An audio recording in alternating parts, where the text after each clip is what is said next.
Bon, il est 15h02, donc là on a nos 2 minutes sartoises, donc on peut dire un petit stop au point de vue horaire. Donc nous, l'association Mansart est heureuse de fêter sa 10e édition, après une interruption de 2 ans due au Covid. Alors on a eu géré au niveau du bureau, du conseil d'administration, un certain nombre d'idées pour fêter cette 10e édition, et on est extrêmement heureux que M. Hervé Davio ait répondu favorablement à notre invitation, et je vous laisse la parole. Merci beaucoup. Et puis merci beaucoup à vous d'être venus. Surtout avec une journée comme aujourd'hui. Bon, mais vous êtes au frais, nous sommes au frais. Comme ça, on va sortir sur des heures un peu moins chaudes et c'est très bien. Si au niveau de la voix, je ne parle pas assez fort, surtout n'hésitez pas, j'ai 2 petits micros, mais je ne vais pas trop m'approcher, sinon je vais être plié en 2 pendant une demi-heure. Voilà, donc à la demande de l'association, Mansart, voilà, il m'a été demandé de faire une petite présentation sur alors, les chaînes de Notre-Dame. Si vous êtes sartois, vous avez certainement dû, en suivant l'actualité, vu quelques reportages dans les médias, que ce soit radio, télé ou dans la presse écrite. Il y a quelques très beaux chaînes de la forêt de Bercé qui sont partis pour la reconstruction de la flèche de Notre-Dame. Voilà, sauf que parler des chaînes de Notre-Dame, c'est quelque chose de bien spécifique et assez inattendu pour nous. Donc j'ai plutôt élargi le sujet et vous présenter la façon dont on gère la chaînaie de Bercé en particulier. Donc c'est un petit cours de sylviculture en quelque sorte, qui, je l'espère, vous permettra de comprendre pourquoi et comment, en 180-200 ans, on arrive à produire des chênes d'une qualité qui permet notamment d'approvisionner des architectes qui vont reconstruire la charpente de Notre-Dame. Donc en fait, le sujet, je l'ai tourné un petit peu de cette façon-là.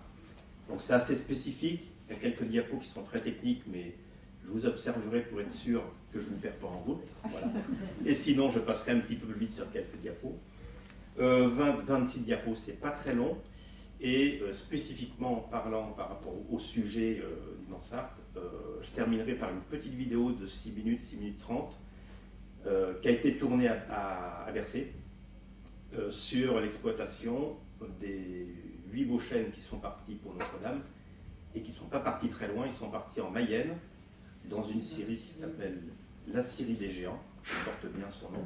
Donc ce sera une petite vidéo pour terminer la présentation que je vais vous faire. Voilà.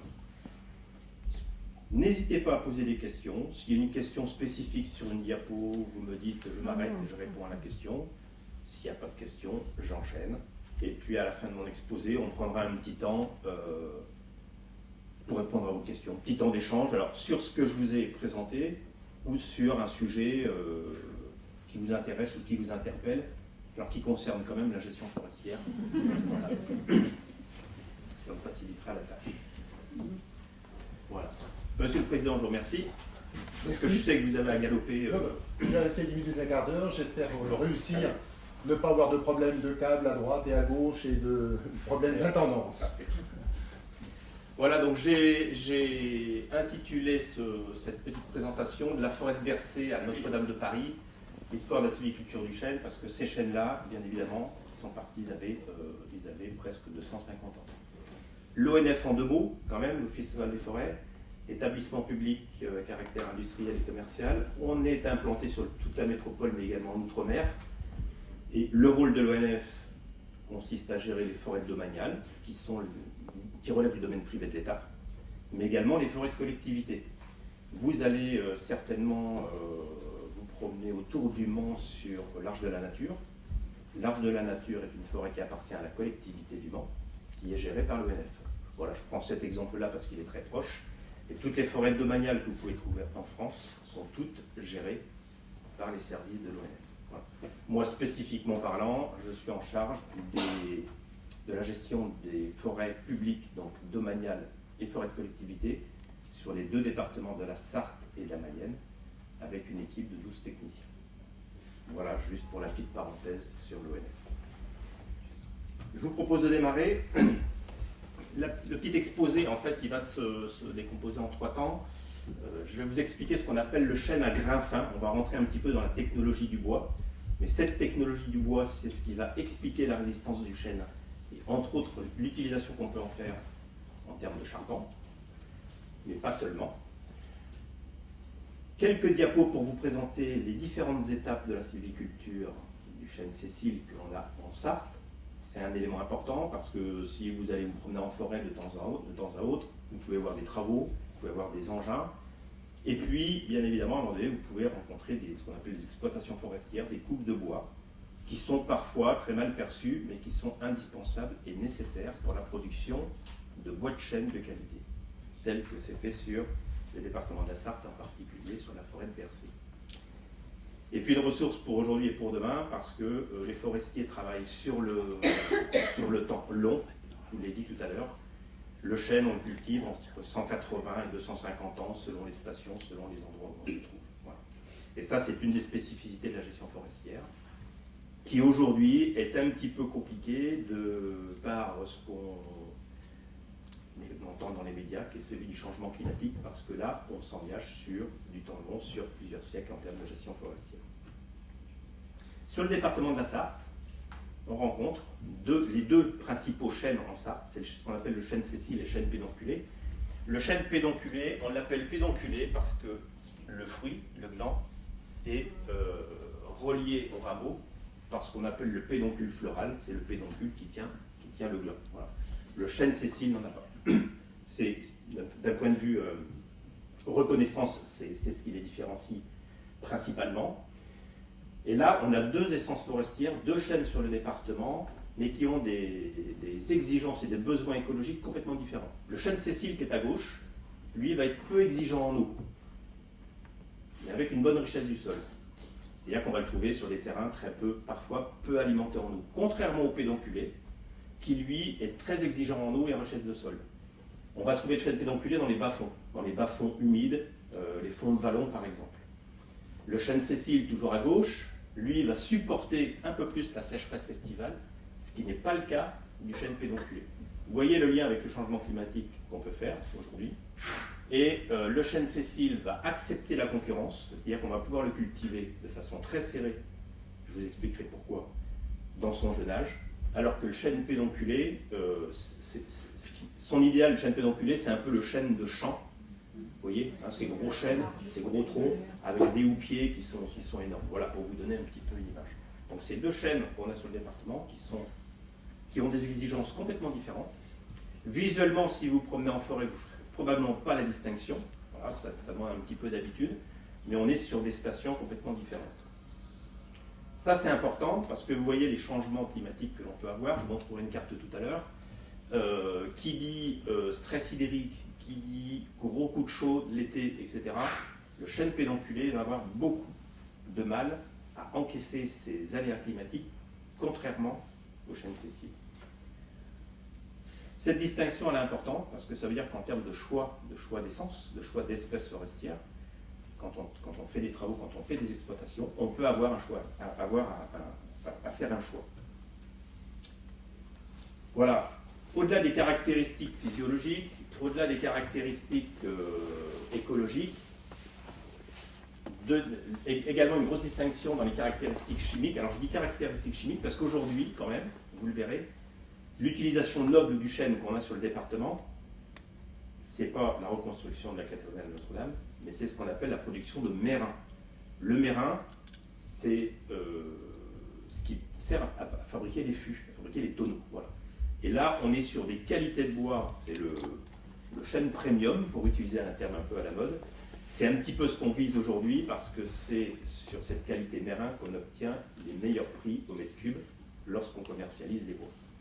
Et le mérin, vous l'avez bien compris, s'il sert à faire les tonneaux, derrière cette question-là, il y a une question qui se pose, qui est celle de la caractéristique chimique du chêne sessile ou du chêne pédonculé. Là, vous avez différentes forêts qui sont mises à l'écran. En vert, chêne sessile, en rouge, le chêne pédonculé. On a la forêt de Bercé que vous voyez en bas à gauche de la diapo, en bas à gauche de l'écran. Sur cet angle horizontal, vous avez les accroissements, les largeurs de cerne. Vous voyez, on parle en centimètres, hein, c'est 1,5 cm jusqu'à 2,5 cm, c'est relativement fin. Et puis, la teneur en tanin sur l'axe vertical. Les tanins, c'est ce qu'on va retrouver dans les vins, voilà, avec d'autres composés aromatiques. Ce que l'on voit, c'est qu'en fait, plus on va avoir des chênes à faible accroissement, c'est ce qu'on appelle les chênes à grains fins, plus on va avoir des bois qui vont être pauvres en tanin. Donc le chêne sessile est plus pauvre en tanin que le chêne pédonculé. Donc pour les œnologues, vous comprenez qu'il est plus intéressant d'acheter du chêne sessile plutôt que du chêne pédonculé, dans la perspective de fabriquer des tonneaux, parce que le tanin va se libérer dans le vin derrière. Et à l'inverse, le chêne sessile, lui, va être plus riche en composés aromatiques. C'est ce qui vous donne un petit peu ce parfum, c'est ce que les œnologues recherchent à travers le vin. Mais pour les deux espèces, la richesse en tanin augmente avec la largeur des cernes. Ce qui fait que la chimie du bois, c'est quelque chose de très complexe. C'est pour ça que les métiers d'œnologue, ils jouent à la fois sur la partie raisin, mais ils jouent également sur la partie bois, sur le cru d'approvisionnement. Et vous avez en Sarthe des mérandiers qui viennent de la France entière pour acheter du chêne sessile de par les caractéristiques chimiques du chêne que l'on trouve sur la Sarthe. Ça n'a rien à voir avec la charpente de Notre-Dame, vous l'avez bien compris, mais c'est aujourd'hui, comme c'est le produit noble aujourd'hui du chêne, quand on produit du chêne, quand on fait des travaux dans la chênaie de Bercé, dans la chênaie de Sillé ou la chênaie de Persaigne, pour les trois grands massifs de la Sarthe, eh bien on est attentif à ça. Sur un plan plus biogéographique, on est ici dans ce qu'on appelle, nous, le bassin ligérien. Le bassin ligérien, c'est ce que vous avez en rouge sur cette carte, avec les différents départements qui sont portés à gauche. Voilà. La caractéristique de ce bassin ligérien, c'est qu'on a une faible pluviométrie. Quand vous regardez les codes couleurs, là en jaune, on est autour des 700 mm d'eau par an. On a un contexte qui, de fait, est favorable au chêne sessile, parce que je vous ai dit tout à l'heure que le chêne sessile était relativement peu exigeant en eau, contrairement au chêne pédonculé. Mais par contre, comme on est à 700 mm d'eau, on a un risque de dépérissement pour le chêne pédonculé. Ça veut dire deux essences bien différentes, deux sylvicultures, culture des arbres, deux cultures bien différentes, et en tant que forestier, quand on a géré des parcelles de chêne, on fait bien la distinction entre les deux, parce que les besoins de ces deux essences ne sont pas les mêmes, les exigences en termes de croissance ne sont pas les mêmes. Donc, tout ça, ce que je vous explique, sur un plan biogéographie, sur un plan chimique, etc., et juste après sur un plan technologique, la qualité et la technologie du bois, c'est ce qui va nous amener à produire un bois destiné à telle ou telle utilisation. Ça nous amène à la technologie du bois, qui est le troisième volet. Là, vous avez une coupe. Si on regarde une tranche de bois sectionnée, vue au microscope, eh bien, chaque année au printemps, quand les bourgeons vont éclater et que les feuilles vont se développer, dans un premier temps, le chêne va faire ce qu'on appelle du bois de printemps. Le bois de printemps, c'est cette première partie qui est là, en vert. Ensuite, quand le printemps est passé, on va appeler ce qu'on appelle le bois d'été. Vous voyez que la structure est différente, je vais vous l'expliquer pourquoi. Et on a toujours une différence entre le chêne sessile et le chêne pédonculé. Le chêne sessile, en contexte ligérien, dans le contexte où on est, va pousser très peu l'été. Ça veut dire qu'il va démarrer très vite, très tôt. Les feuilles vont exploser d'un coup. Les feuilles d'un arbre, vous le savez peut-être, ce sont des capteurs solaires. C'est ce qui va permettre à l'arbre de photosynthétiser. C'est à partir de là que la sève va commencer à circuler et que les accroissements vont commencer à se faire. Donc là, le chêne sessile va démarrer très vite. Il va faire du bois de printemps et ensuite il va réduire son accroissement. A l'inverse, le chêne pédonculé, lui, va pousser, il va bien démarrer au printemps, il va passer tout l'été, s'il est en station, s'il est dans des bonnes conditions de sol, mais risque de dépérissement s'il n'a pas l'eau suffisante pendant tout l'été et s'il est trop compressé dans la façon dont on va le cultiver. Ça va toujours? Voilà. Donc ça, c'est ce qu'on appelle la technologie du bois. Mais c'est un élément important parce que si vous regardez sur la diapo qui est assez caractéristique, le bois de printemps qui est en vert, On a des cellules de bois qui sont relativement larges, avec des parois relativement fines, alors que le bois d'été, vous avez beaucoup plus de vaisseaux avec des parois beaucoup plus larges. Je ne sais pas si je vais faire un petit parallèle. Je ne sais pas si vous avez déjà vu des meubles en carton. Oui. Non. Le carton, c'est jamais vous imaginez vous asseoir sur une feuille de carton. Voilà. Eh bien, ce carton, si vous en faites des alvéoles très serrés, c'est-à-dire vous avez des membranes qui sont relativement fines, mais les alvéoles très serrées, vous les mettez sur le sol. Vous pouvez très bien en faire un fauteuil et vous asseoir 80 kg dessus et ça tient. Eh bien, on est dans le même schéma sur le bois de printemps, c'est-à-dire qu'on va avoir sur la notion de bois de printemps et bois d'été, c'est-à-dire que ce sont ces cellules-là, sur le bois d'été, qui vont être très, très resserrées, très compactes, et qui vont donner de la rigidité au bois. Voilà. Donc on a deux accroissements complètement différents, selon qu'on est sur du chêne sessile et selon qu'on est sur du chêne pédonculé. Si on regarde ce que ça donne toujours au microscope, donc là, vous voyez, on fait une petite coupe dans un rondin de chêne et qu'on passe au microscope. Eh bien, dans un cas tout à fait en haut, on a des cernes inférieures à 2,5 mm et qui sont très réguliers. On est plutôt sur le chêne sessile et sur la partie basse, en rouge, on est plutôt sur le chêne pédonculé, c'est-à-dire qu'avec des cernes beaucoup plus larges. Technologiquement parlant, on est sur deux bois qui n'auront pas les mêmes caractéristiques techniques. Et donc ça, c'est important pour faire le parallèle avec la charpente. Plus vous allez avoir des charpentes et des bois de grande portée à réaliser, plus la technologie du bois sera intéressante et importante à prendre en considération.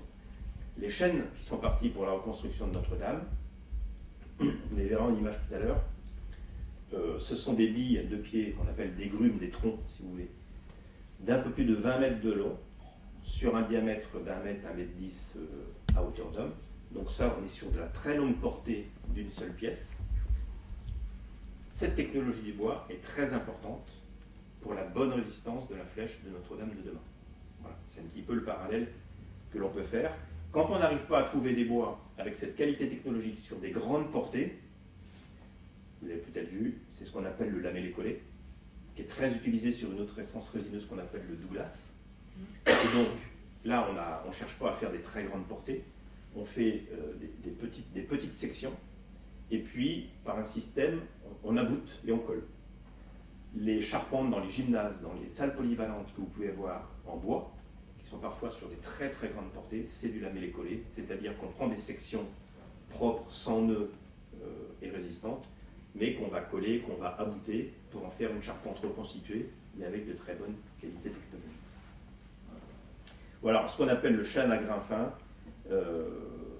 c'est cette caractéristique du chêne que je vous explique. Quand on a dit ça, on est dans le contexte ligérien. Quand on a vu les caractéristiques technologiques des deux chênes, leurs caractéristiques chimiques, voilà, et ce qui les différencie d'un point de vue écologique, la question, comment on en est arrivé à avoir des chênes comme on a en forêt de Bercé, donc du chêne sessile, aujourd'hui. C'est un petit peu l'histoire qui l'explique. Et là, j'ouvre une petite page de l'histoire de la foresterie française pour vous expliquer ça. 1669, je ne vais pas remonter avant, c'est une date importante. C'est ce qu'on appelle l'ordonnance de Colbert. Sous Louis XIV, les forêts étaient pas décimées, mais surexploitées. Je prends juste un exemple que j'ai en tête, forêt de Manial-Découvre. Alors on n'est pas en Sarthe, on est dans l'Orne. On est à 10 km au nord d'Alençon. Forêt de Manial, forêt royale, ex-forêt royale, 8200 hectares. Sur ces 8200 hectares, il y a 3 siècles et demi de ça, il n'y avait qu'une centaine d'hectares d'arbres de plus de 100 ans.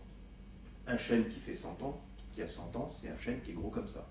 C'est une forêt qui était surexploitée parce que vous aviez les verreries. Les verreries, il fallait les approvisionner en bois. Vous aviez toute la ville d'Alençon qui était une zone de vie, de commerce, d'échange, etc. Les gens se chauffaient au bois, avaient des constructions en bois. Et vous aviez un débouché qui était important, qui était celui de la fabrication du charbon.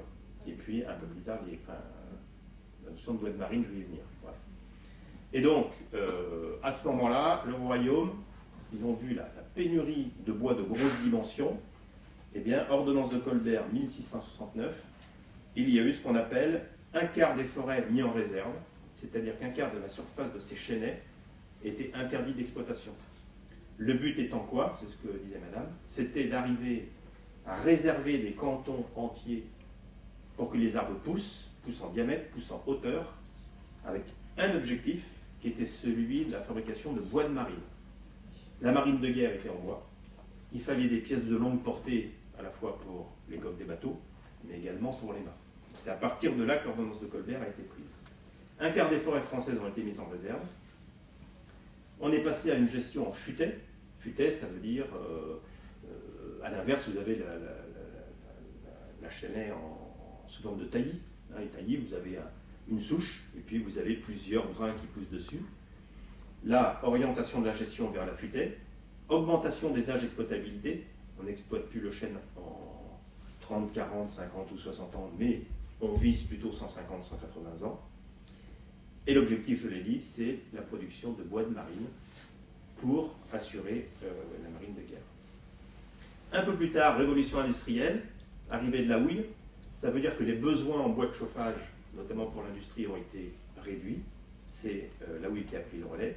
Et du coup, il y a eu une moindre pression sur la forêt. Cette histoire-là, c'est ce qui a permis à la forêt française de prendre un petit peu d'ampleur, un petit peu d'embonpoint, et on commence à trouver des arbres de grosse dimension.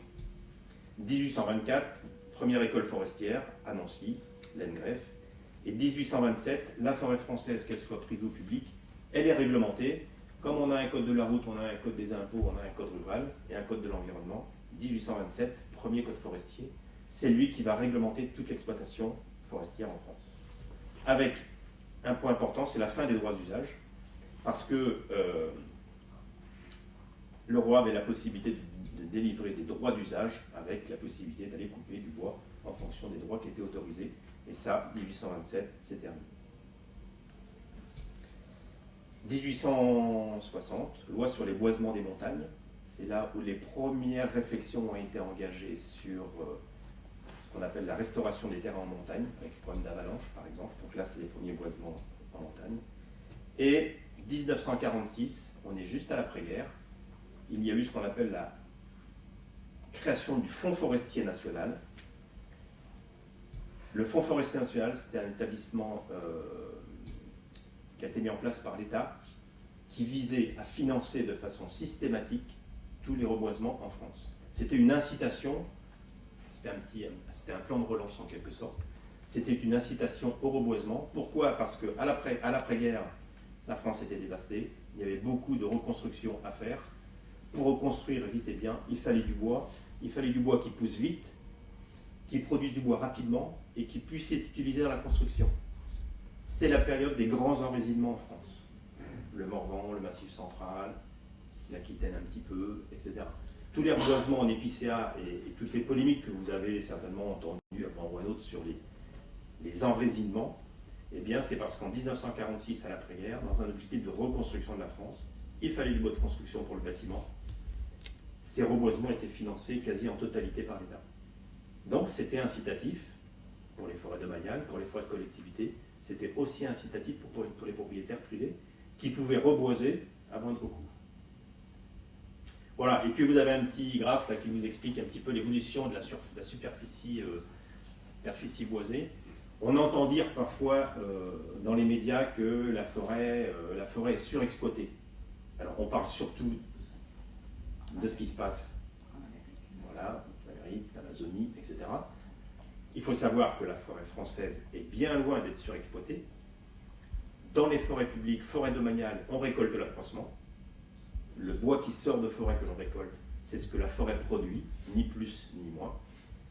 Je vais faire un exemple simple sur le chêne. Le chêne produit à peu près 5 mètres cubes de bois par hectare et par an. On récolte 5 mètres cubes par hectare et par an. On ne décapitalise pas, on ne capitalise pas. Voilà. Mais en forêt privée, la récolte est moindre et la forêt privée est plutôt dans une phase de capitalisation. Donc la forêt française n'est absolument pas surexploitée, elle est au mieux exploitée à hauteur de son accroissement, sinon sous-exploitée. Mais dans les médias, c'est pas ce qu'on entend, quoi. Si on estime qu'on va chercher de plus en plus à utiliser le bois français pour utiliser de moins en moins l'importation, est-ce qu'on peut réussir à continuer à croître quand même? Alors c'est la difficulté du moment. On n'a jamais vendu les bois aussi cher qu'en ce moment. Ce qui est très bien pour les forestiers. S'il vous plaît. Pardon. Est-ce que vous pouvez répéter la question parce qu'on n'a pas du tout. Oui. Alors la question était, faut que je la reformule. La question, si on a un besoin de bois important, de plus en plus important, et qu'on veut travailler sur des circuits courts, c'est-à-dire de ne pas importer du bois en masse, est-ce que la forêt française est en capacité à fournir? C'est la question. Voilà. Et elle va continuer à croître, quoi. Voilà, et donc là, après, c'est la surface. Est-ce que la surface va continuer à croître? Alors, le marché du bois aujourd'hui est très tendu. Le marché du bois, c'est comme tous les autres marchés, c'est la règle de l'offre et de la demande. Il y a une demande qui est très importante. En forêt domaniale, on ne peut pas offrir plus de bois que la forêt produit. Donc on s'est fixé une limite. Voilà. Vous pouvez voir des exploitations qui se passent, mais ce n'est pas parce qu'on exploite plus qu'il y a 10 ans. On exploite moins aujourd'hui qu'il y a 10 ans, qu'il y a 20 ans. Voilà. Mais il faut quand même approvisionner la filière. Et la filière a un besoin croissant de bois. Le potentiel, il est plutôt en forêt privée, où il y a des propriétaires privés qui sont plutôt conservateurs. C'est un patrimoine hérité de génération en génération, donc il y a cette volonté de préserver un petit peu ce patrimoine. Et donc, ça c'est la première chose, donc il y a un marché qui est très tendu. Et puis, avec l'interprofession, il y a eu, d'un point de vue commercial, des choses qui ont été mises en place de manière à limiter les exportations de bois et plutôt travailler sur des contrats d'approvisionnement en direct avec des entreprises locales. Voilà un petit peu comment le marché se structure. Mais je pourrais développer plus en détail ça, si vous voulez, après la présentation. Sur la surface, ici, parce que là on voit que depuis 1860, donc 1669, vous voyez que je vous expliquais tout à l'heure.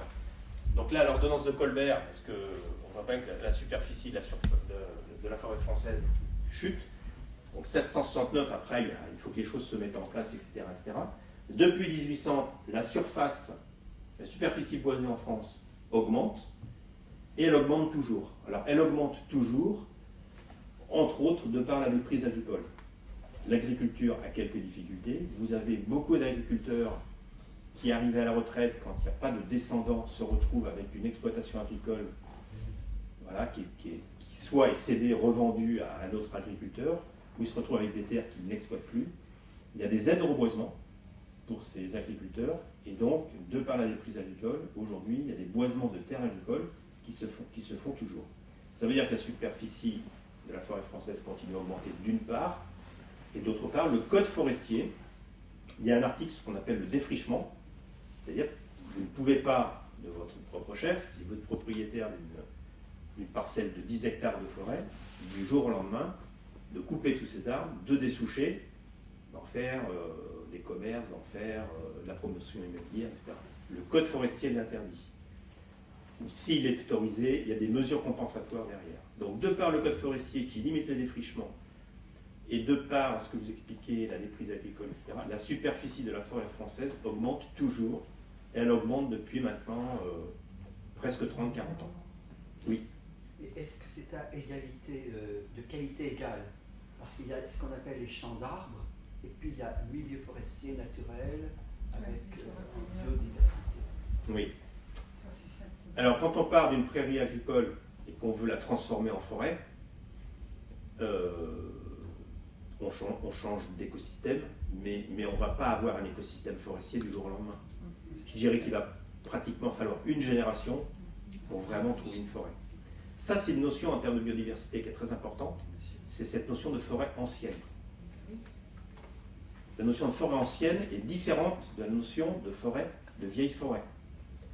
Je boise une terre agricole avec des jeunes plants qui font 2 ans, 3 ans. 100 ans après, j'ai des vieux arbres, mais je n'ai pas une forêt ancienne. D'accord? Alors que les forêts domaniales, qui sont des forêts royales, on dit qu'on est en forêt ancienne parce que la forêt est installée depuis plusieurs siècles. Et cette ancienneté, c'est celle qui apporte la biodiversité en forêt. Une vieille forêt n'est pas forcément intéressante en termes de biodiversité, une forêt ancienne l'est beaucoup plus.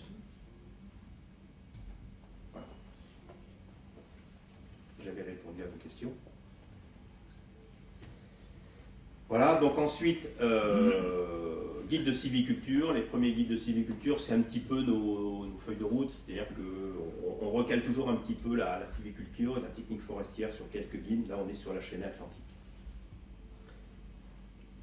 Ça, c'était la petite page d'histoire. Je vais passer sur la partie maintenant plus technique, pour terminer l'exposé, pour essayer de vous faire comprendre, vous expliquer comment on arrive à produire un chêne Cécile de 250 ans, 300 ans, qui, dans le cas présent, a permis d'approvisionner les architectes pour la reconstruction du chêne de Notre-Dame. C'est un petit schéma qui explique un peu la sylviculture du chêne Cécile en futaies régulières. Futaies régulières, ça veut dire que quand on rentre dans une parcelle, quel que soit son âge, les arbres de cette parcelle ont à peu près tous le même âge. Voilà. En bas, vous avez... par où je vais... Oui, voilà. Quand vous avez une chênaie adulte, avec des très gros chênes, magnifiques chênaies, à un moment donné, cette chênaie qui a 150-200 ans, on va essayer de la renouveler naturellement. On va privilégier la régénération naturelle plutôt que la plantation, pour conserver le patrimoine génétique de cette forêt. Régénération naturelle qu'on appelle par coupe progressive. Dans le chêne, on ne va pas couper la parcelle en totalité. On va y aller par coupe progressive. On va faire une coupe tous les 3 ans pour accompagner le développement des semis.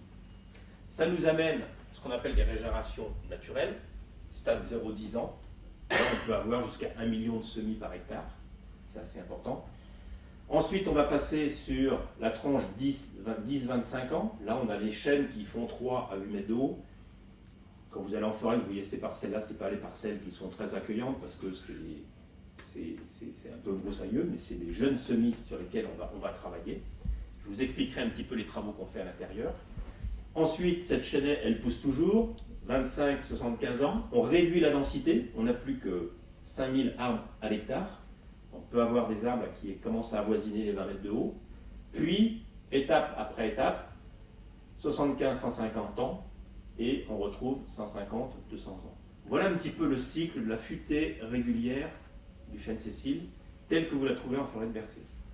Quand vous allez vous promener en forêt, vous pouvez trouver des parcelles sur lesquelles il n'y a que quelques très gros chênes qui restent, mais si vous regardez au pied, vous avez plein de petits semis qui poussent, et ça veut dire que le rajeunissement, le renouvellement est assuré. Et tous les stades successifs, il y a des stades sur lesquels vous n'allez pas aller vous promener parce que ce n'est pas une forêt accueillante. C'est ces stades intermédiaires, 10-25 ans, 25-75 ans. Quand vous allez en forêt, vous allez chercher un paysage, vous allez chercher un cadre, vous allez plutôt aller sur les arbres adultes. Ça, c'est ce qu'on appelle le concept de la régénération par coupe progressive avec des éclaircies. Pour arriver à produire un chêne de qualité, on ne peut pas faire autrement qu'en passant par des éclaircies, c'est-à-dire par la coupe d'arbres de façon régulière, à peu près tous les 10 ans. Si on met tout ça en image, eh bien, la photo de gauche, c'est ce que je vous ai expliqué tout à l'heure. J'ai des chênes qui font 150-180 ans.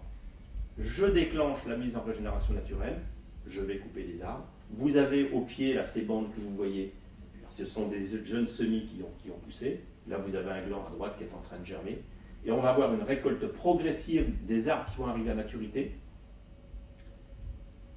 pour offrir des conditions favorables aux jeunes semis. Le chêne, Cécile, est ce qu'on appelle une essence héliophile, c'est une essence de pleine lumière. Quand vous êtes dans une chênaie complètement fermée, vous trouvez des petits semis et vous ne trouvez pas les grands semis. Parce que le gland va germer, le semis va se développer, manque de lumière, le semis va crever. Donc à un moment donné, on ouvre, on éclaircit, et quand on dit mise en condition favorable pour les semis, il lui faut de la lumière pour que les feuilles, toujours nos capteurs solaires, puissent se développer, que la photosynthèse se mette en place et que l'accroissement puisse se faire.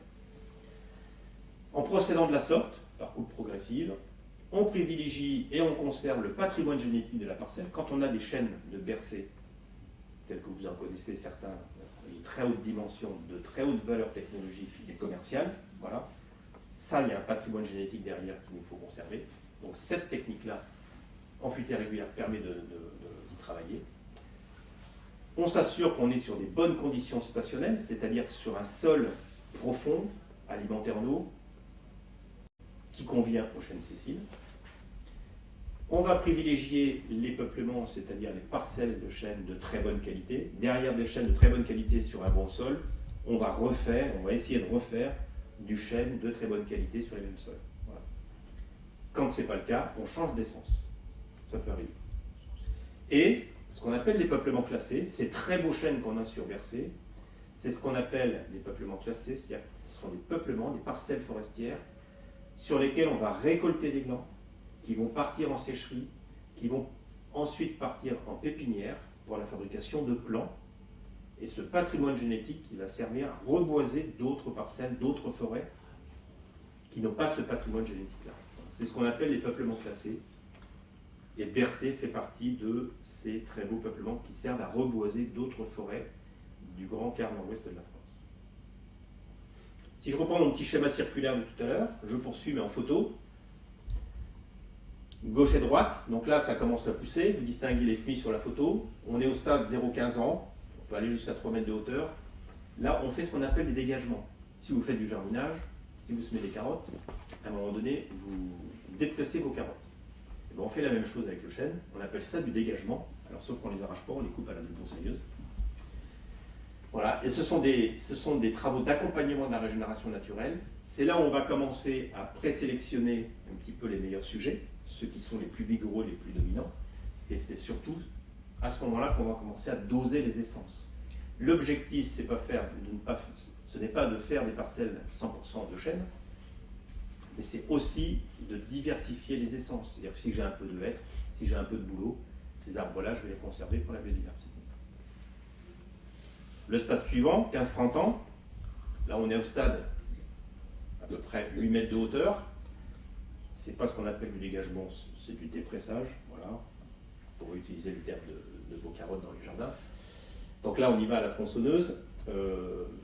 Là on va essayer d'optimiser la croissance, c'est-à-dire que les chênes sont serrés. Le fait de les avoir serrés, c'est ce qui va leur permettre de pousser en hauteur, parce que je vous l'ai dit, c'est une essence de pleine lumière, donc ils cherchent le soleil. Plus il est serré, plus il est en concurrence, plus il va monter et faire la future bille de pied bien droite qu'on aura dans un âge plus élevé. Voilà. C'est ce qui va permettre, en coupant ces arbres-là à ce stade-là, de développer le houppier. Plus vous aurez un houppier, ce qu'on appelle houppier, c'est la cime de l'arbre, plus vous aurez un houppier développé, plus vous aurez des capteurs solaires en nombre, plus la surface foliaire sera importante, et plus cette surface foliaire sera importante, plus ça va photosynthétiser, et plus ça va produire. Voilà. Et donc ça va, en apportant un petit peu de lumière au sol, c'est ce qui va apporter aussi de la lumière au sol, et donc favoriser ce qu'on appelle le sous-étage, c'est-à-dire la végétation qu'on va trouver au sol. On monte toujours d'un cran, et là on commence à arriver non plus sur les travaux, mais c'est ce qu'on appelle, je l'ai appelé en haut à gauche, la première éclaircie. Dès qu'on parle d'éclaircie, c'est qu'on commence à commercialiser le bois. Jusqu'à présent, on était en phase d'investissement, on fait des travaux, on investit. À ce stade-là, 40 ans, les arbres font à peu près 14 mètres de haut. Là, on est sur des diamètres, 10 cm, 15 cm, où on commence à commercialiser les bois.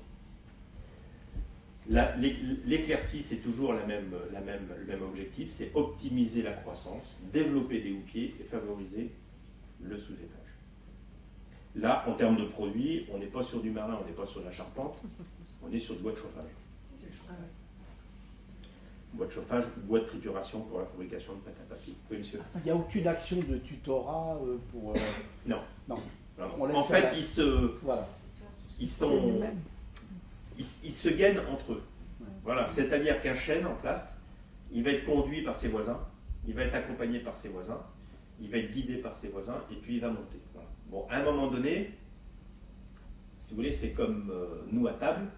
Si on met une assiette et puis qu'on est 5 autour, on va se regarder. Bon, donc les chênes, c'est pareil. À un moment donné, si vous voulez qui se développent. Leur alimentation, c'est ce qu'il y a au sol.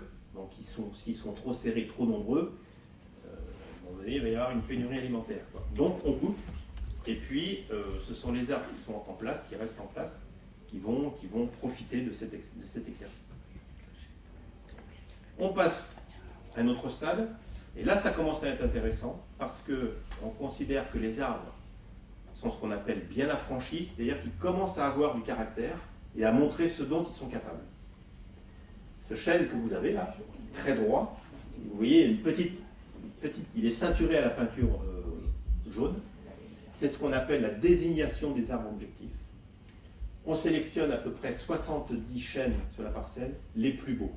Et pour toutes les interventions à venir, on va travailler au profit de ces arbres-là. On fait le pari, on mise sur ces arbres-là, et quand on va passer en éclaircie, c'est au profit de ces arbres-là qu'on va couper ses voisins. Là, on privilégie la vigueur, les arbres bien droits, un beau pied, une belle cime bien équilibrée. On va privilégier la qualité. Celui-ci, on ne le voit pas entièrement, mais on voit bien que c'est un chêne qui est hyper droit. Et puis ensuite, on va travailler un petit peu sur la répartition spatiale. En gros, on a un chêne tous les 12 à 14 mètres. Tout ça, ça nécessite, vous l'avez bien compris, à un moment donné, d'exploiter des bois de manière à ce qu'on favorise la croissance de ceux qui restent sur la parcelle. On monte toujours d'un cran, 50-180 ans. Et là, on est sur ce qu'on appelle des coupes d'amélioration, coupes qui ont lieu à peu près tous les 8 à 10 ans selon les cas de figure. Le même chêne de tout à l'heure, voilà, arrivé à un âge plus avancé, il a toujours son cerclage jaune-orangé parce que c'est à son profit qu'on a travaillé. Et vous voyez la bille qu'on peut avoir, quoi. Donc là, tous les 8-10 ans, on passe en exploitation. C'est de l'amélioration régulière du peuplement. C'est un travail permanent au profit des mêmes tiges, c'est ce que j'ai indiqué en bas de la diapo, avec un objectif d'obtenir des cernes d'accroissement que je vous ai montré tout à l'heure, d'à peu près 2 mm. Cet accroissement-là, j'y reviens, je refais une petite parenthèse. En travaillant le chêne de façon régulière, comme je vous l'explique, dégagement, dépressage, et ensuite des coupes d'amélioration tous les 8-10 ans, ça permet d'avoir une continuité dans les accroissements. Plus vous avez des accroissements dans le bois, technologiquement parlant, qui sont réguliers, plus vous allez avoir un bois qui va avoir une stabilité régulière. A l'inverse, imaginez par exemple que dans la vie de ce chêne, pendant 30-40 ans, je n'interviens pas. Je le laisse comprimer, je le laisse pousser avec ses concurrents, etc. Qu'est-ce qu'il va faire? Il va avoir des accroissements très très fins. Il ne va pas pousser, parce qu'il manque de place. Et puis à un moment donné, au bout de 30-40 ans, je déclenche une grosse éclaircie, j'enlève un arbre sur 2, l'arbre va forcément réagir, il va faire un accroissement très important. Voilà. Et ça, si vous passez dans le cycle de l'arbre, de petits accroissements à des grands accroissements, derrière petits accroissements, grands accroissements, vous allez avoir ce qu'on appelle un bois hétérogène. Ces bois-là, vous le coupez, vous le mettez au séchage, vous le coupez en planches, hein, comme font les scieurs, vous le mettez au séchage, et bien le bois commence à se vriller, etc. Si vous achetez des volets dans la grande distribution, magasin de bricolage, vous mettez vos volets, et puis 1 an ou 2 ans après, vous voyez les volets qui ne ferment plus, qui commencent à travailler, etc. C'est exactement lié à ça, c'est-à-dire que c'est des bois qui ont poussé vite, de façon irrégulière, d'une part, et c'est des bois qui n'ont pas été séchés avant d'être travaillés. Ce qui fait que quand vous les posez, ils sèchent. Comme le bois est irrégulier, il se déforme, et vos volets ne ferment plus. C'est tout bête. Oui.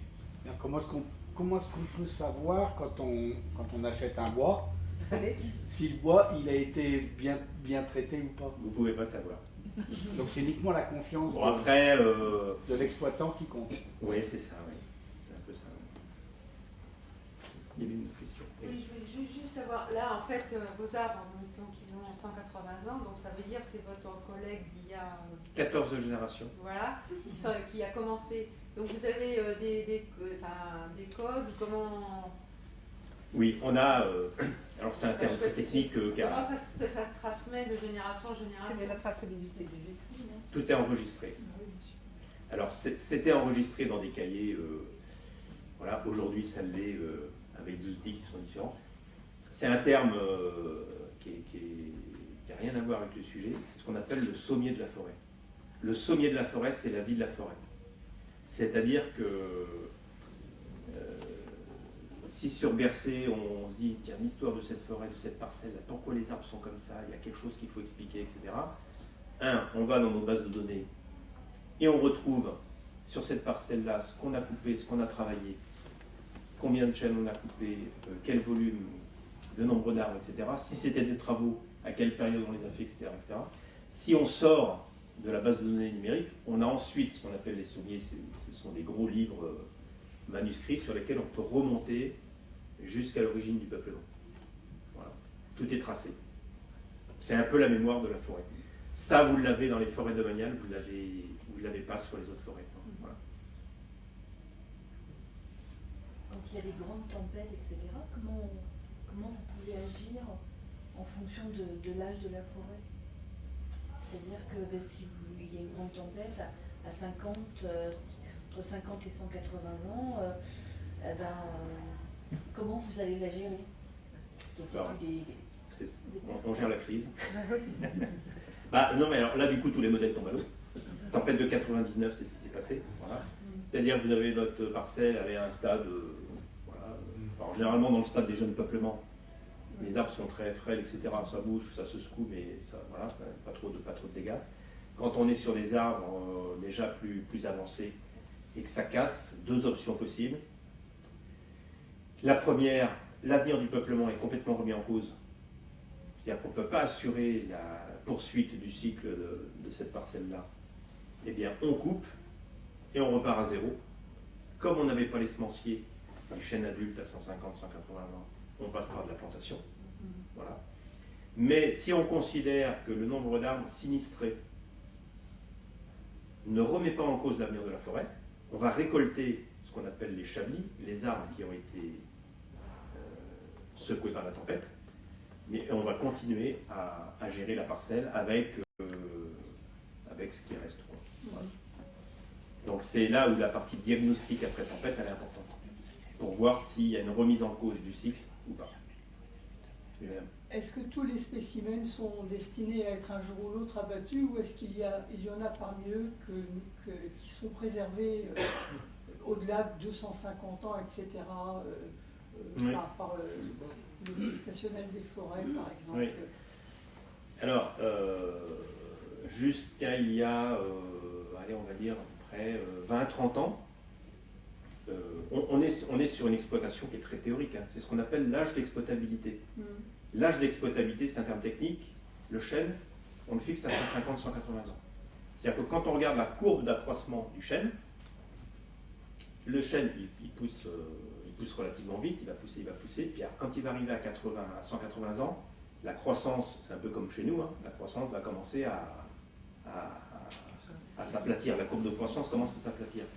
Quand la courbe de croissance à 180 ans commence à s'aplatir, je peux toujours garder les arbres sur pied pour continuer à produire du bois, mais ils vont pousser beaucoup moins vite.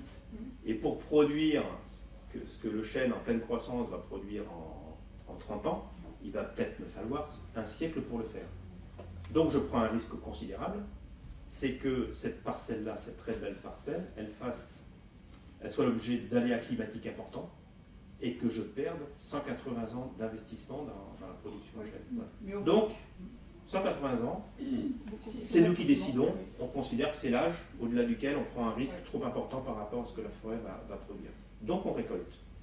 Mais pour le chêne, on coupe un peu le blé en herbe. Parce que la longévité du chêne, 300, 400, 500 ans.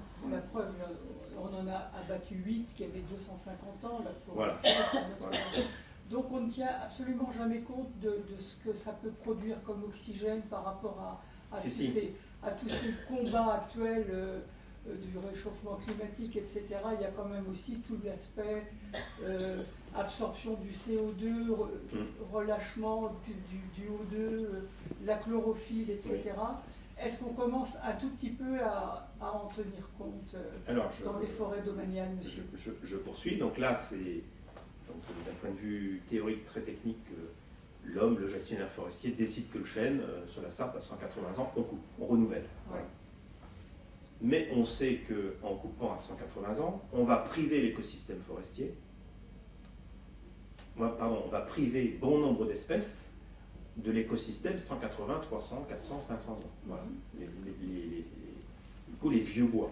Ces vieux bois, c'est là où on va trouver des espèces particulièrement intéressantes sur un plan écologique. Je vous en cite une, le pic-prune. Oui. Ça vous parle? Oui, Voilà. bien sûr. Le pic-prune, vous avez dû lire un peu dans la presse, je ne vais pas refaire le sketch qui a duré pendant des années, mais il lui faut des grosses cavités attéraux qu'on trouve sur des très beaux, des très vieux chênes. Voilà. Donc quand on fait le choix théorique d'exploiter, de couper les chênes à 180 ans, on sait qu'écologiquement parlant, ce n'est pas satisfaisant. Parce qu'il y a toutes les espèces inféodées au vieux bois qu'on perd. C'est pour ça que depuis maintenant une bonne vingtaine d'années, on met en place dans les forêts domaniales ce qu'on appelle les îlots de vieux bois. Les îlots de vieux bois, ce sont les îlots de sénescence et les îlots de vieillissement. Les îlots de vieillissement, je fais le choix sur certaines parcelles de chênes, passer de 180 à 180 plus la moitié, plus 90. Donc je pousse à 260, entre 250 et 300. Voilà. Justement pour avoir une action au profit de la biodiversité. Là, sur ces parcelles-là, îlots de vieillissement, je vais récolter des bois, mais de façon différente, et puis avec des prélèvements relativement faibles. Et à côté, je mets ce qu'on appelle des îlots de sénescence. La sénescence, je n'y touche plus.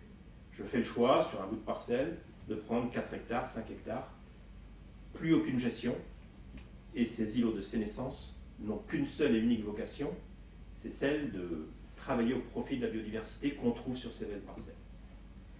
Ça, vous en avez dans toutes les forêts domaniales depuis maintenant 20-25 ans, c'est mis en place. Voilà.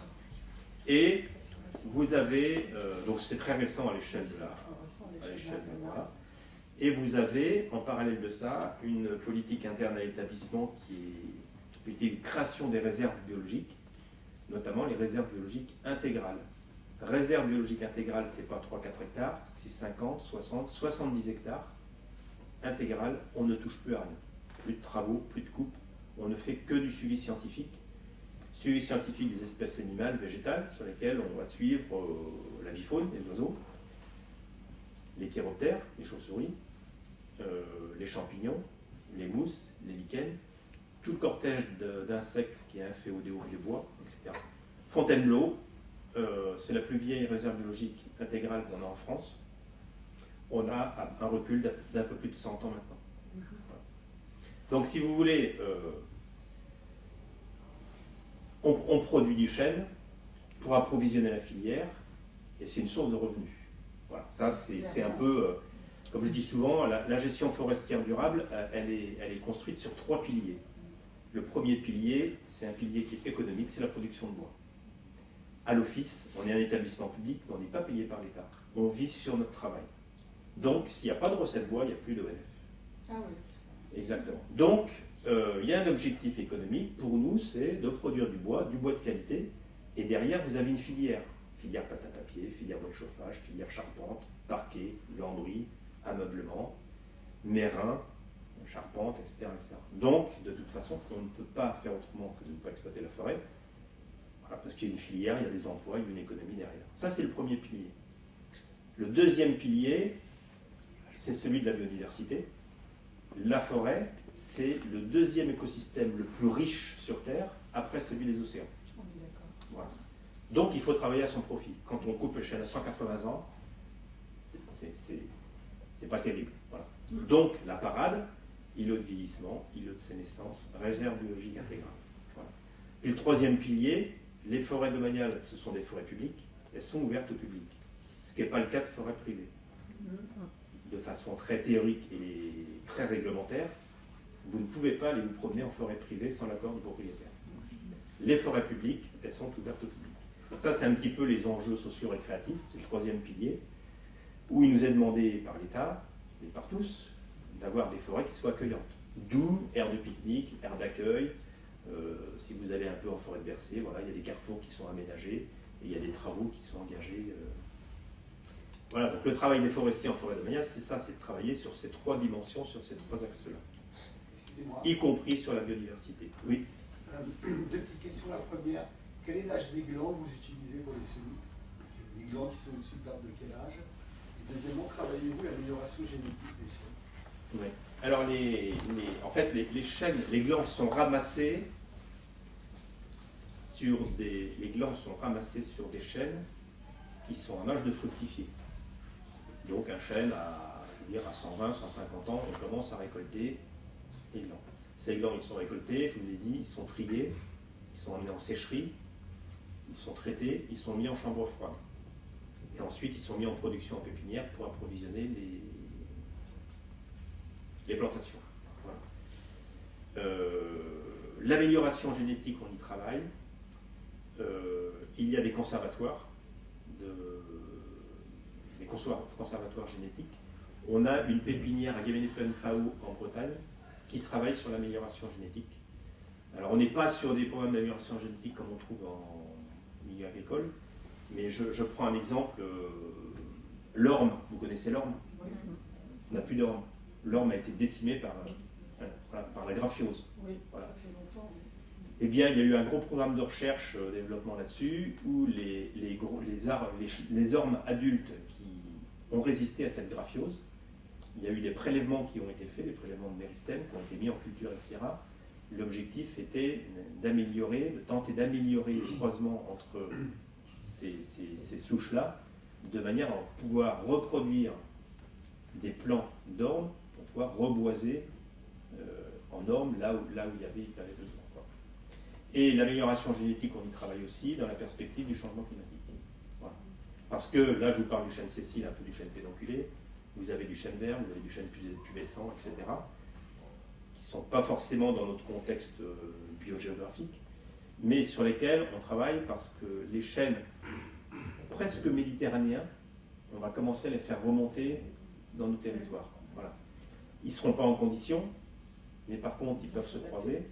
Voilà. Et génétiquement parlant, on peut penser, l'objectif, je ne suis pas chercheur, c'est d'arriver à avoir des chênes qui soient plus en capacité de faire face aux aléas climatiques qui s'annoncent devant nous. Oui. Oui, en fait, dans la forêt, finalement, vous faites que des prélèvements. Et qu'en est-il de la gestion de la terre elle-même, oui. Au niveau hydraulique et puis au niveau alimentaire, parce qu'on fait des prélèvements sans arrêt. On pourrait penser qu'elle s'appauvrit, en fait, j'en suis pas sûr. Mais on ne prélève pas tout. On ne prélève pas tout, c'est-à-dire, je développe un petit peu, quand vous prenez un arbre, vous avez le tronc, les branches, et puis tout ce qui se passe là-haut, c'est-à-dire les fines branches, les feuilles, etc., les rameaux fins. Vous voyez, quand on coupe les arbres, nous, ce qui nous intéresse, c'est le tronc, et puis ce qu'on appelle les grosses charpentières, les premières grosses branches qui vont servir à faire boîte de chauffage, ou dans le plus jeune âge, ça va être les petits bois qu'on va récolter. On ne récolte pas la cime. Souvent, on a ce qu'on appelle une découpe fin bout 7 cm ou 10 cm. C'est-à-dire qu'on demande au bûcheron de ne pas couper au-delà et de ne pas récolter au-delà de ce diamètre-là. Pourquoi? Parce que 80% de la richesse en éléments minéraux d'un arbre, elle est là-haut. Donc en fait, le but, c'est de restituer au sol ce que le sol a donné à l'arbre pour pousser pendant 180 ans. Voilà. Ça, c'est ce qui permet de conserver un certain équilibre dans le sol. Voilà, c'est-à-dire que, alors tous les ans, le sol est alimenté par la chute des feuilles, la chute des branches. Voilà. On stocke du carbone. En produisant du bois, on stocke du carbone. On est d'accord? C'est pour ça que c'est un élément important dans le contexte climatique actuel. Et quand on fera les différentes exploitations, au-delà de ce qui tombe au sol tous les ans, on n'exploite pas la cime, on n'exploite pas la partie la plus riche minéralement parlant de l'arbre. Donc ça, c'est un premier élément de réponse. Deuxième élément de réponse, on utilise des engins qui sont relativement lourds. Les abatteuses, ce qu'on appelle les débardeurs, les tracteurs qui servent à sortir les arbres de forêt. Il y a un phénomène de tassement de sol qui n'est pas bon pour le sol. Voilà. Donc vous avez peut-être vu en vous promenant en forêt ce qu'on appelle des cloisonnements d'exploitation. C'est-à-dire qu'on ouvre des axes de circulation pour les engins. Voilà. Et ce qu'on demande, les bûcherons ou les machines vont couper les arbres, et les machines ont pour obligation d'emprunter uniquement ces cloisonnements d'exploitation, ces chemins d'évacuation des bois. On tasse le sol, mais ce tassement de sol, on le concentre sur des axes qui vont toujours être les mêmes pendant des décennies. Voilà. De manière à ce que les sols ne soient pas tassés. Un sol tassé, c'est un sol qui est perdu. Voilà. En forêt, on ne fait pas de fertilisation. Même si... Pardon. Oui, d'un point de vue hydraulique, dans les reboisements d'après-guerre, au moment du Fonds forestier national, c'était un boisement massif, on boisait un petit peu partout. Il y a eu des terrains qui ont été drainés avec des réseaux de fossés. Voilà. Ça, c'est terminé. C'est-à-dire des zones qui sont vraiment très hydromorphes. Hydromorphes, c'est-à-dire avec un niveau de nappe très, très important. C'est des sols sur lesquels on sait qu'on ne pourra pas produire du bois de qualité. Donc, c'est des espaces qu'on laisse en évolution naturelle. Voilà. Les forêts sont des vrais châteaux de bois. Il faut savoir que c'est ce qui alimente aussi beaucoup les nappes. Oui. Est-ce que vous pratiquez le boisement dense, les puits de carbone? Non, ça se fait. On ne fait pas. Alors on ne fait pas en métropole. En Outre-mer, il y a des boisements qui se font de cette façon-là. Il y a aussi ce qu'on appelle les taillis à courte rotation ou taillis à très courte rotation. On fait de la forêt sur 20-25 ans, très dense. Et arrivé à ce stade-là, moissonneuse-batteuse, et je caricature un peu, mais c'est un peu ça. C'est de la forêt un peu industrielle, ça on ne fait pas, mais ça se fait. On ne parle pas du rôle des animaux, il y a plein d'animaux dans ces forêts. Oui, bien sûr. Donc ils ont un rôle positif aussi. Complètement. Ah, mais on est dans un écosystème qui vit, qui meurt. On a au sein de l'établissement ce qu'on appelle des réseaux naturalistes. Donc c'est un réseau d'experts par groupe d'espèces. Il y a un réseau naturaliste pour les oiseaux, pour les mammifères, pour l'herpétologie. Moi je fais partie du réseau herpétofaune, c'est-à-dire reptiles amphibiens. Un réseau pour les champignons et un réseau pour la faune, la flore. Voilà. Vous avez aussi que c'est un tout. Ah ben c'est un tout, voilà. Mais quand je vous dis gestion forestière, c'est on l'assoit sur les trois piliers production de bois, biodiversité et enjeux socio-récréatifs. Dans le volet biodiversité, voilà, on passe beaucoup de temps sur cet aspect-là.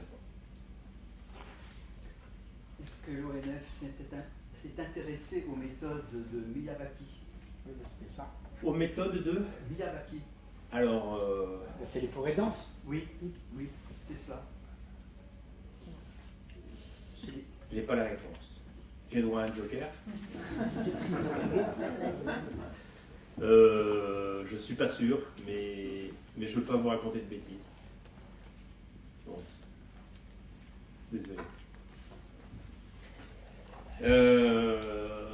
Voilà, je vais arriver sur la fin du diaporama. Donc là, j'ai mis l'idéal du forestier, c'est d'avoir une forêt équilibrée en classe d'âge. L'idéal théorique, qu'on n'a quasiment jamais, c'est d'avoir une surface forestière de jeunes arbres, identique à la surface forestière d'arbres plus âgés, identique à la surface forestière de vieux arbres. Pourquoi? Parce que ça fait un roulement, c'est-à-dire que la recette bois dégagée sur les arbres arrivés à maturité va permettre de financer les travaux de reboisement, d'entretien des plantations, etc. C'est un petit peu l'idéal pour nous en termes de gestionnaire. C'est ce qui permet d'assurer la régularité des récoltes et donc la régularité des approvisionnements de la filière. Quand vous avez des industriels, des sieurs qui ont investi et qui ont 30, 40 salariés, il faut quand même qu'il y ait un approvisionnement régulier en bois assuré dans la durée. C'est ce qui permet d'avoir une certaine mosaïque dans les paysages, des jeunes peuplements, des peuplements un peu plus âgés, des peuplements très vieux, voilà, et d'avoir des milieux différents, diversifiés.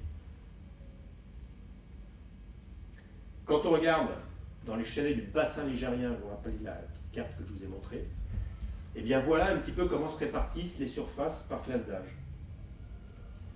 Donc vous avez la tranche des parcelles qui ont 0,19 ans, 20-39 ans, 40-59, jusqu'à ici 240 ans.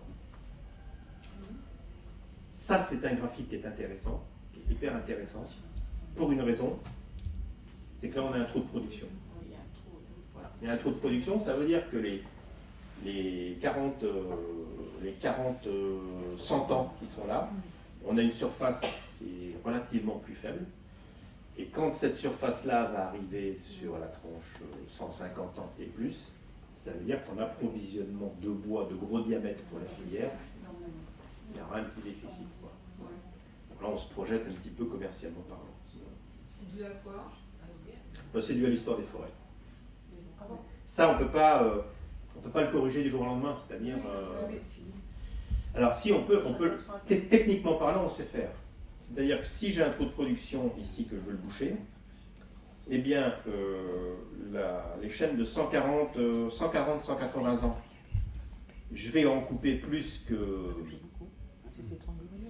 ce qu'il faudrait.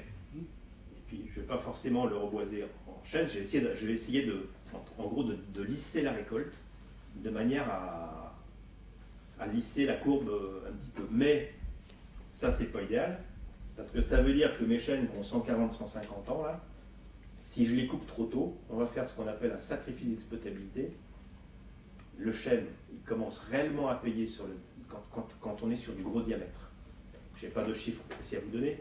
Si je coupe un chêne qui fait 50 cm, 55-60 cm de diamètre, il va valoir une certaine valeur. Je le passe de 55-60 à 70-75 de diamètre, je multiplie par 4, par 5, par 6 sa valeur. Voilà. Ce qui paye sur le chêne, c'est le diamètre. Donc couper un chêne de 50-55 cm, c'est le pire des scénarios, parce qu'en fait, vous avez travaillé ce chêne pendant 150 ans, et au moment où vous pouvez en tirer la recette. Est-ce qu'il n'y a pas possibilité de faire le contraire? D'en laisser justement pour pouvoir les couper au moment où il y aura le trou? Alors les îlots de vieillissement peuvent le permettre, ça, peut-être. Voilà. Oui, tout à fait. Ouais. Donc, alors ça, cette réflexion-là, on l'a quand on révise les documents de gestion. Toutes les forêts domaniales, toutes les forêts de collectivité sont dotées d'un plan de gestion d'une durée de 20 ans. On écrit pour les 20 ans, la forêt domaniale de Persaigne, que vous connaissez peut-être, l'Orsat, on arrive à cette période-là. Voilà. C'est-à-dire qu'on vient d'entamer tout juste la révision du plan de gestion. On va réécrire la gestion forestière de cette forêt pour les 20 ans qui viennent. Donc on fait le bilan un petit peu de la gestion passée, ce qui a marché, ce qui a moins bien marché, les difficultés qu'on a rencontrées. Et c'est là où on se pose ces questions-là, c'est-à-dire l'équilibre des classes d'âge, etc. Et à quelle parcelle je vais renouveler plutôt qu'une autre, de manière à essayer de lisser la récolte et de lisser la production. Voilà, bon là c'est sur la question un peu plus commerciale, là, cette diapo-là. En gros, sur la question de la commercialisation, on réfléchit, on raisonne à l'échelle du bassin ligérien, donc vous avez vu, il y a peut-être une trentaine de départements. L'idée c'est de récolter le chêne à partir de 70 cm. Quand je dis 70 cm, c'est arbre sur pied à hauteur d'homme. Voilà. Dans les beaux peuplements, parce qu'on sait que là on commence à avoir des prix au mètre cube qui sont intéressants. La prise en compte de l'état sanitaire des peuplements des parcelles, c'est aussi un élément important, parce qu'on peut avoir des dépérissements qui nécessitent de passer un petit peu plus tôt. Et puis il y a quand même l'impératif d'approvisionner la filière de façon régulière, avec des gros bois de qualité. Et ça, le chêne le permet. La commercialisation des bois, c'est la base de la sylviculture. Je vais essayer de vous l'expliquer. Et puis c'est son aboutissement, c'est-à-dire la récolte du produit final. La question qui a été posée tout à l'heure un petit peu sur la question de l'approvisionnement. Aujourd'hui, les bois sont commercialisés, je vais développer un petit peu, en bois sur pied, en bois façonné, en contrat d'approvisionnement. Bois sur pied, j'ai une parcelle, on a marqué les bois qu'on veut exploiter, on les vend sur pied. Un acheteur, il vient, il visite la parcelle, alors on lui dit, il y a tant de chênes, tant de haies, de tel diamètre, etc. Il sait ce qu'on a marqué. Il visite la parcelle et il fait une offre d'achat de la parcelle sur pied. Des bois qui ont été marqués. Il achète, une fois qu'il a acheté, le contrat de vente, il y a un transfert de propriété, il vient et il exploite les bois qu'il a achetés. Vente sur pied. Deuxième mode de commercialisation, les bois façonnés. On ne va pas vendre sur pied, on va vendre bord de route. C'est-à-dire qu'on va toujours marquer les arbres qu'on veut couper. Nous, ONF, on va prendre des bûcherons, on va prendre des tracteurs, des débardeurs, on va couper et on va trier bord de route. C'est-à-dire qu'on va avoir du chêne qualité mérin, on va avoir du chêne qualité charpente, on va avoir du hêtre qualité X ou Y, voilà.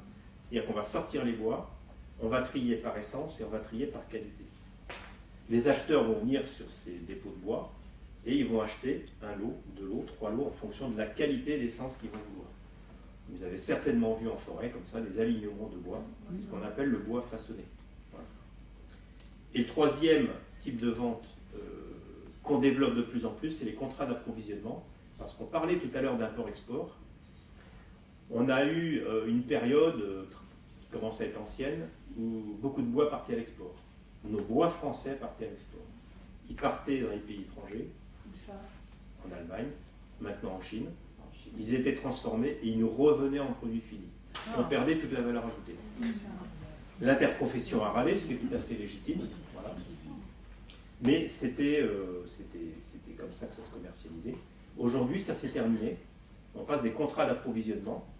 Ça veut dire qu'un sieur nous dit, voilà, moi, pour faire tourner ma scierie, j'ai besoin de chêne. Je suis un charpentier, j'ai besoin de chêne de qualité charpente. J'ai besoin de tant de mètres cubes par mois pour approvisionner ma scierie de telle qualité.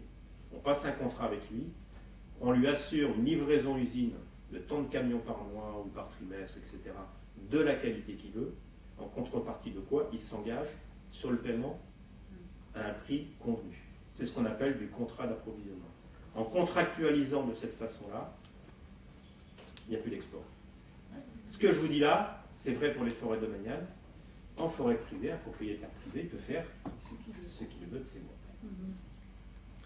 Et puis, toutes les forêts domaniales sont certifiées PEFC. PEFC, vous avez peut-être entendu parler.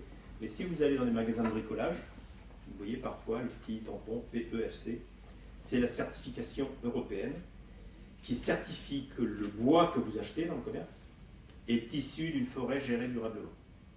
Voilà, c'est une petite garantie de gestion qu'il y a derrière. Bon, ça je passe rapidement. On utilise pour marquer les bois ce qu'on appelle le marteau forestier qui est à gauche, avec une empreinte qui est à l'autre bout du côté tranchant qui est AF, administration forestière. On marque, on met un petit flashy, et c'est ce que le bûcheron aura le droit de couper, et rien d'autre. S'il vous plaît, oui. La vente du bois aux enchères descendantes, c'est une histoire ancienne. Ancienne, voilà. Non, ça n'existe plus parce que alors les enchères étaient descendantes ou montantes, mais là vous aviez dans la salle des courtiers.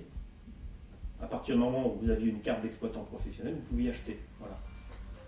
Et c'est sur ces bois-là, c'est sur ces ventes-là, vous aviez des acheteurs étrangers. Voilà. Qui achetaient parfois au prix fort et qui privaient le petit sieur local de bois qui l'intéressait, qui était à 10-20 km de sa scierie. Ça fait combien de temps ça n'existe plus? À l'échelle de la production forestière, c'était il y a 3 secondes. Non, mais ça a une quinzaine d'années, quoi. Bon, voilà, il y a 10 ans, il y avait encore quelques ventes, je trouve qu'il n'y en a plus maintenant. Enfin, c'est très récent.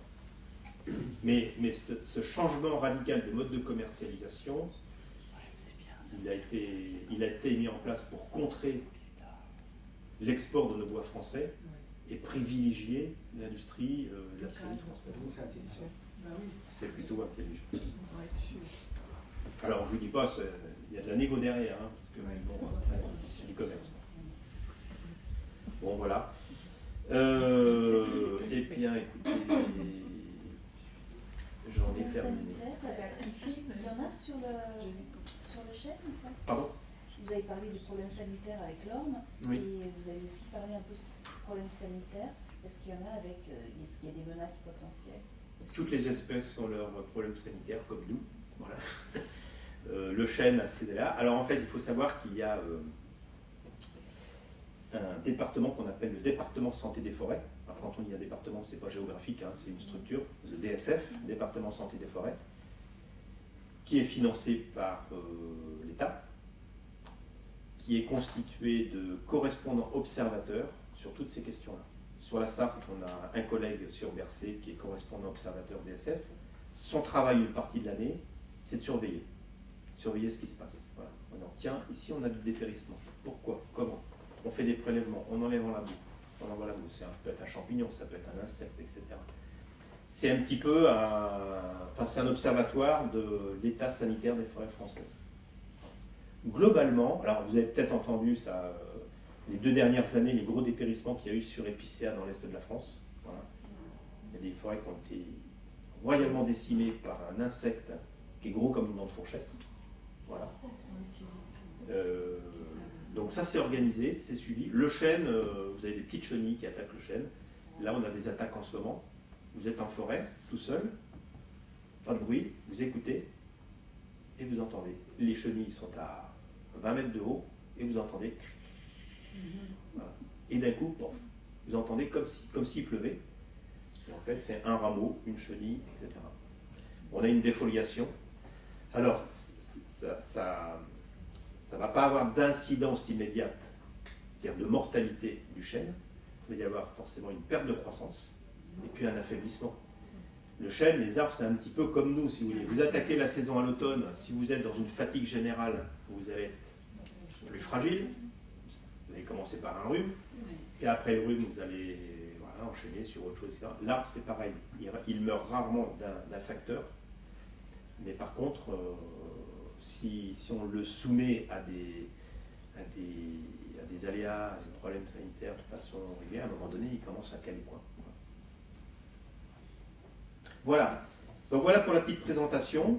J'ai une petite vidéo. Alors bon, vous voyez, il n'y a pas de lien direct avec Notre-Dame. Voilà. Mais ce que je voulais vous dire, c'est que Notre-Dame, petit propos introductif, quand l'incident est arrivé, les designers, les architectes, tout le monde s'est mis au boulot, vous avez peut-être vu ça, et ils sont partis sur des projets de reconstruction de Notre-Dame. Bon, c'était intéressant, hein, mais par exemple, il y avait un projet où toute la reconstruction de la toiture de Notre-Dame était en verre. Ouais, puis il y a eu plein de... Voilà. Puis à un moment donné, bon, je ne connais pas la discussion, ça a été tranché, reconstruction de la charpente de Notre-Dame à l'identique en chêne. Quand ça a été dit, le vrai challenge, c'est de trouver les bois. Et donc là, l'ensemble de la filière forêt-bois s'est mis autour de la table. Et donc, la reconstruction des chênes de Notre-Dame va être approvisionnée par des bois 50% issus de forêts privées, 50% de forêts publiques. Et dans les 50% de bois issus de la forêt publique, la moitié viendront de forêts communales et l'autre moitié viendront de forêts domaniales. Parce que dans la charpente de Notre-Dame, vous avez des petites sections, mais vous avez notamment la nef de très grandes sections. Voilà. Vous avez des propriétaires forestiers, vous allez en voir un dans la vidéo, qui a donné un arbre. Voilà, c'était, il voulait absolument qu'il ait un chêne de sa propriété qui se retrouve dans la charpente de Notre-Dame. Voilà.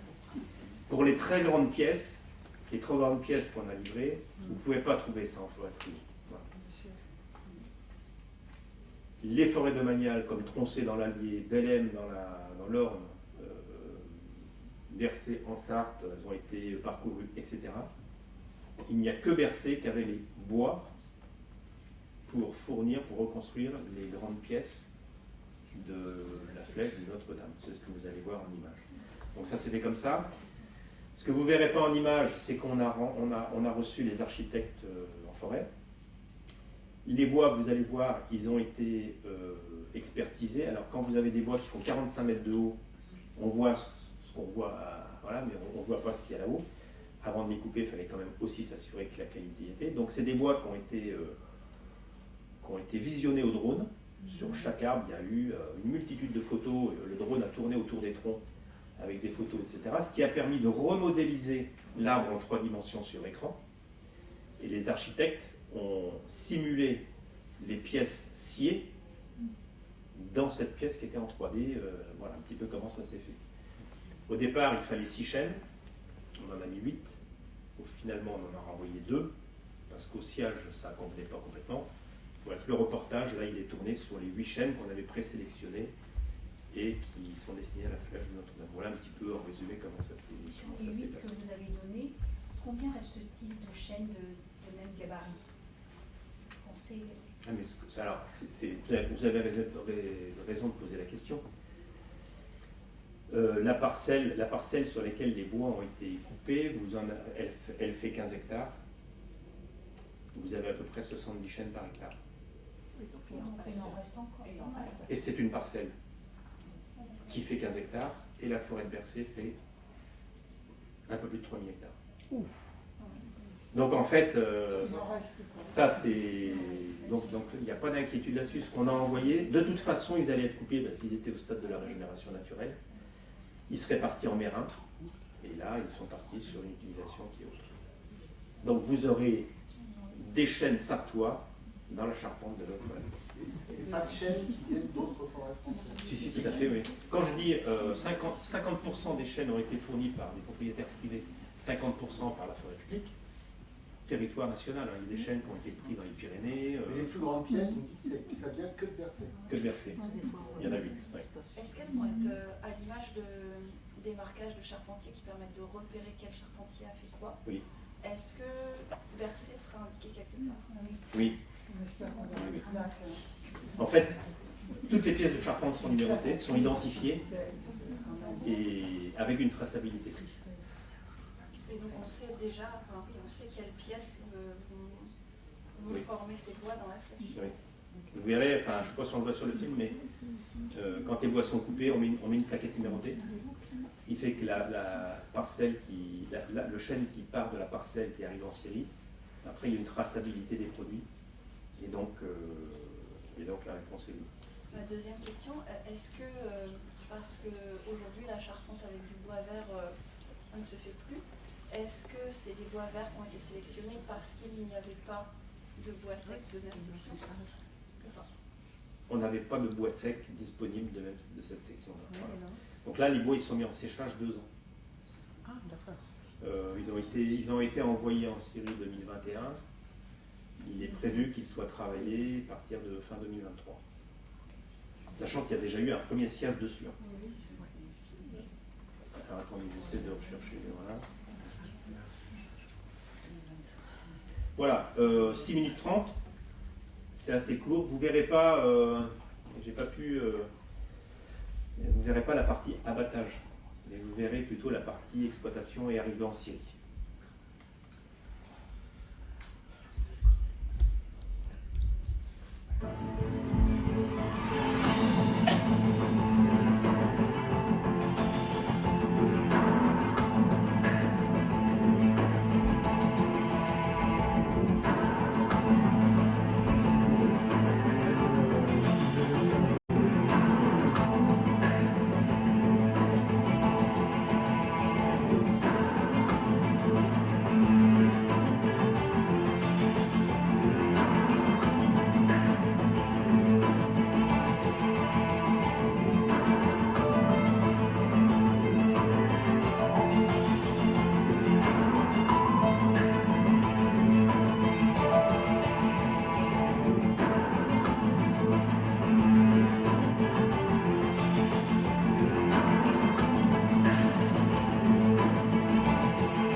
On a changé des grumes qui partent à destination de cran, sous forme de cran exceptionnel. Là, on est sur des formes complètement irrégulières et avec des masses quand même assez importantes, entre 10 et 15 tonnes chaque grume. C'est quand même pas anodin.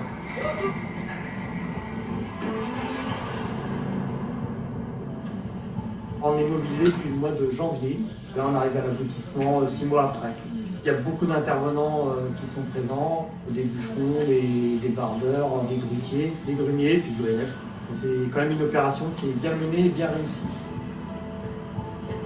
Ça me rend heureux de pouvoir y participer parce que c'est un projet que je verrai qu'une fois dans ma vie. Là, les bois vont rejoindre la scierie dans très peu de temps. Donc l'idée, c'est vraiment d'avoir cette fédération, cette communion de l'ensemble de la filière. Ça génère un engouement parce que chaque maillon est important dans cette chaîne.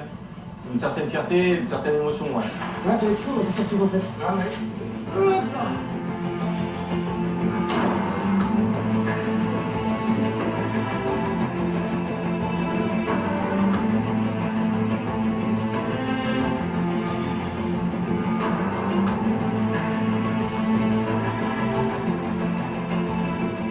Pour pouvoir les amener de l'extérieur, j'ai fabriqué 2 gros chariots qui supportent aussi 15 tonnes. Mon rôle pour Notre-Dame, c'est d'éviter toutes les plus grandes pièces de la cathédrale. C'est un projet exceptionnel, donc il faut du travail exceptionnel derrière. On a fabriqué quelques engins pour la manutention de ces gros bois. Il faut à peu près 15 tonnes, donc du coup c'est pas facile.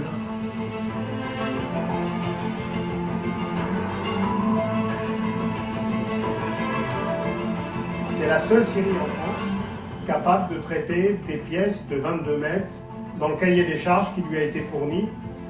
Et là, on est en train d'assister à un moment historique exceptionnel. On tenait à ce que ça soit refait à l'identique. Ça a un sens qu'on va reconstituer travée par travée, voûte par voûte, ces éléments de charpente selon les mêmes méthodes et avec exactement les mêmes dimensions. Là on est à 110 en gros. Sur la une, on fait un 64 et là direct. C'est la machine qui avance dans le bois, c'est pas le bois qui bouge. Là, faire attention. Là, il y a un contrôle visuel déjà sur l'écorce du bois. Si vous voulez, on va descendre petit à petit pour voir aussi ce qui se découvre à l'intérieur, voir s'il n'y a pas de mauvaises surprises. On va mettre les autres dessus là. Là, l'objectif déjà, c'est de ne pas avoir de nœuds pourris à l'intérieur, ce qui créerait un trou dans la poutre. Et on est aussi toujours à l'affût pour quelque chose qui pourrait partir de travers.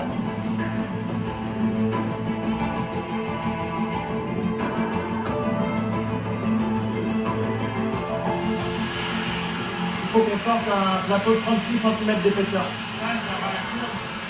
L'expert qui a choisi les bois en forêt a choisi un bois avec une courbe. Voilà.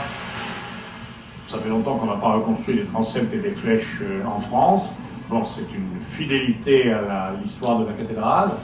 C'est un vrai défi professionnel. L'émotion n'est pas retombée. Tout le monde a à cœur de se mobiliser pour la reconstruction de cette cathédrale. On va l'assembler autour, hein, c'est ça? Ce chêne-là, il est absolument parfait, il n'y a aucune singularité, pas de nœud, et surtout, il a un fil parfaitement droit. Là, on le voit bien, hein, les traits, il est parfaitement droit. Donc le fil est un petit peu, il tourne, il est un peu vissé, ça peut déformer les poutres. Or là, c'est sûr que la poutre qu'on a là, elle va tenir le temps. Lève encore un peu. Ah, il y a des gens qui ont travaillé pendant toute leur vie sur la construction de Notre-Dame à l'époque. Et là, il faudra que ce soit fini pour 2024. Donc bravo pour cette scie unique. Ça fait réfléchir, mais c'est bien. Alors là, aujourd'hui, nous, on a rempli le cahier des charges. Le bois est scié à 36 cm d'épaisseur. La pièce est prête à travailler pour le charpentier. Vas-y, lève. Si tu vas mollo, ça va y aller. Donc là, on est en train de la manipuler pour la mettre en stock à l'extérieur. On a des arbres qui sont parfaits, qui vont durer des siècles dans la charpente, donc c'est une fierté du travail accompli. Hop, pause.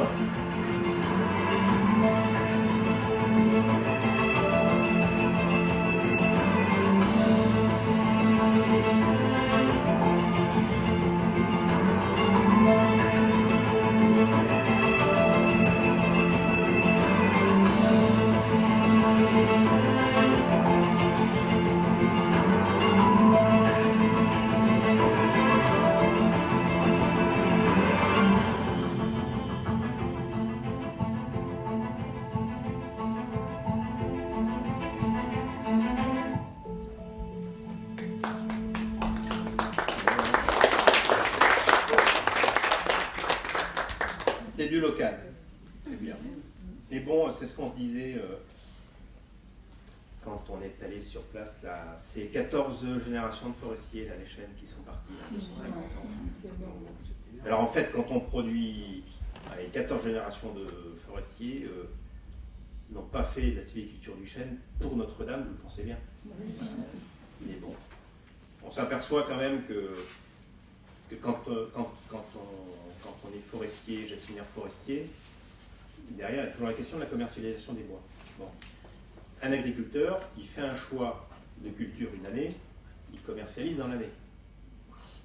Forestier, le choix qu'on fait en plantant du douglas, du chêne, du hêtre, je ne sais trop quelle essence, vous faites entre guillemets un pari, qui n'en est pas un d'ailleurs, sur le marché de cette essence-là, de cette qualité-là, dans selon les essences, 80, 100, 120, 250 ans. Mais bon, on s'aperçoit soit que c'était pas un mauvais choix, mais des fois on se trompe. Voilà ce que je voulais vous présenter cet après-midi. Bravo.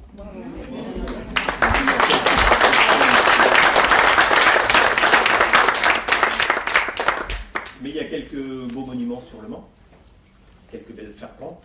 On peut quand même penser que les bois, parce que à l'époque des constructions de nos beaux bâtiments qu'on a, le patrimoine bâti qu'on a en France, les bois ne faisaient pas les kilomètres qu'on leur fait faire aujourd'hui. Hein.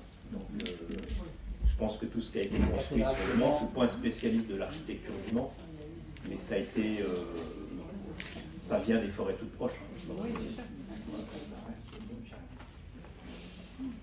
Voilà, écoutez, s'il y a quelques questions, n'hésitez pas aussi. Oui. Avec le développement des nouvelles technologies numériques, les gens en voient moins, il y a moins de production de papier, puisque beaucoup de choses se fait par mail. Est-ce que vous le ressentez dans la... Pas du tout. On consomme toujours des quantités de papier. Parce que je vois au niveau de la poste, ils disent bien que dans les produits, il y a pas de rien. L'industrie papetière tourne plein pot. Alors c'est un marché qui est complètement mondial, hein, le marché de la pâte à papier. Hein, c'est bien le marché de la pâte le marché du bois, nous on va en euros. Le marché de la pâte à papier, c'est un marché qui se négocie en dollars. Vous avez en Aquitaine, je prends cet exemple-là parce que vous avez deux grosses papeteries. Une qui fabrique du papier craft. Le papier craft, c'est le papier emballage, là, marron, voilà. Et une autre qui fabrique du papier fluff. Le papier fluff, c'est le papier qui est utilisé pour utilisation sanitaire, couche bébé, etc. Papier absorbant, là, ce qu'on appelle le papier fluff. Sur ces deux usines qui sont sur le massif landais, il rentre chaque jour 150 semi-remorques de bois. Chaque jour. C'est énorme. Voilà. Donc il y a alors après, est-ce que le marché est plutôt tendance à la hausse ou à la baisse? Je ne sais pas, mais c'est pas notre cas.